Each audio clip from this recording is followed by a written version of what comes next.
dan Wakil Gubernur Jawa Barat mendapatkan gaji dan tunjangan yang fantastis, yakni mencapai 2,8 miliar rupiah per bulan, atau lebih dari 33 miliar per tahun. Hari ini banyak yang membicarakan tentang penghasilan Gubernur Jawa Barat, tunjangannya mencapai 33 miliar.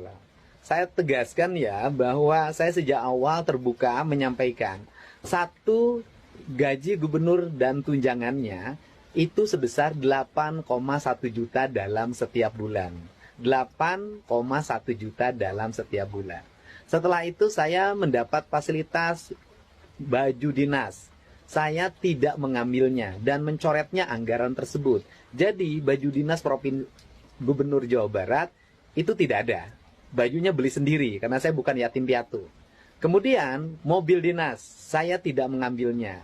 Kemudian yang berikutnya ada lagi yaitu anggaran perjalanan dinas. Sebelum saya menjabat, gubernur yang terdahulu anggaran dinasnya per tahun 1,5 miliar.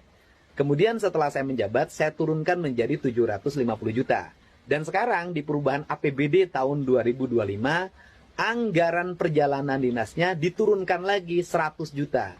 Jadi dalam setahun saya menggunakan anggaran perjalanan dinas itu 100 juta dan sekarang baru habis 74 juta.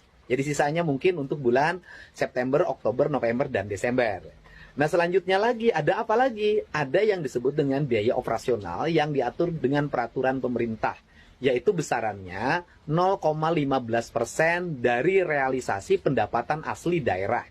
Nah diperkirakan APBD Provinsi Jawa Barat 15% realisasi pendapatan asli daerah itu sekitar 28 miliar.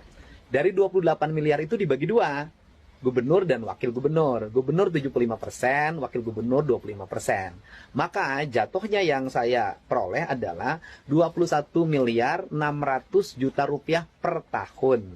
Dan kemudian anggaran itu digunakan untuk apa? Anggaran itu saya gunakan semuanya untuk belanja kepentingan rakyat. Satu, ada orang sakit di rumah sakit, saya bayarin. Ada orang sakit tidak punya biaya operasional selama keluarganya sakit di rumah sakit, biaya angkutannya saya bayarin. Ada sekolah-sekolah yang perlu tambahan untuk ngecat, saya beri. Kemudian ada orang yang rumahnya roboh, saya kasih. Ada jalan-jalan desa yang jelek, saya bantu. Ada jembatan gantung yang roboh, saya bangunkan. Dan berbagai kegiatan sosial lainnya yang dalam setiap waktu saya lakukan. Dan setiap hari juga ada antrian orang yang antri ke Lembur Pakuan. Nah, biaya operasional ini semuanya diperuntukkan untuk kepentingan masyarakat. Tidak saya mengambilnya untuk kepentingan pribadi saya. Nah, selanjutnya, apakah Kang Deddy bersedia biaya operasionalnya dihapus? Saya nyatakan saya bersedia biaya operasional saya dihapus.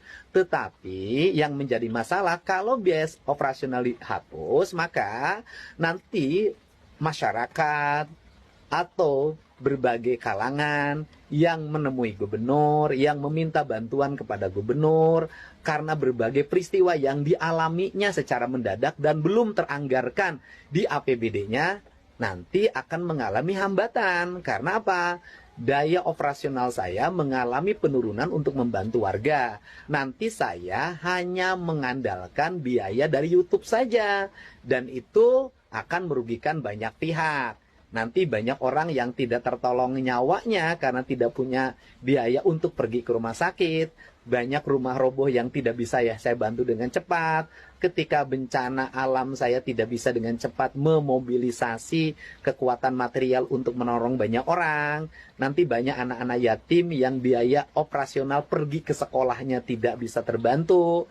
Nah, ini saja beratnya. Tetapi secara personality saya nggak ada masalah apapun. Kalau memang itu sebuah keharusan, harus dihapuskan. Nah, tetapi yang akan dirugikan bukan saya dan keluarga. Yang akan dirugikan adalah masyarakat yang semestinya mendapat bantuan. Nanti akan mengalami hambatan. Karena apa? Karena berbagai kegiatan yang terjadi di masyarakat, apabila tidak teranggarkan sebelumnya di APBD, tidak bisa dibantu.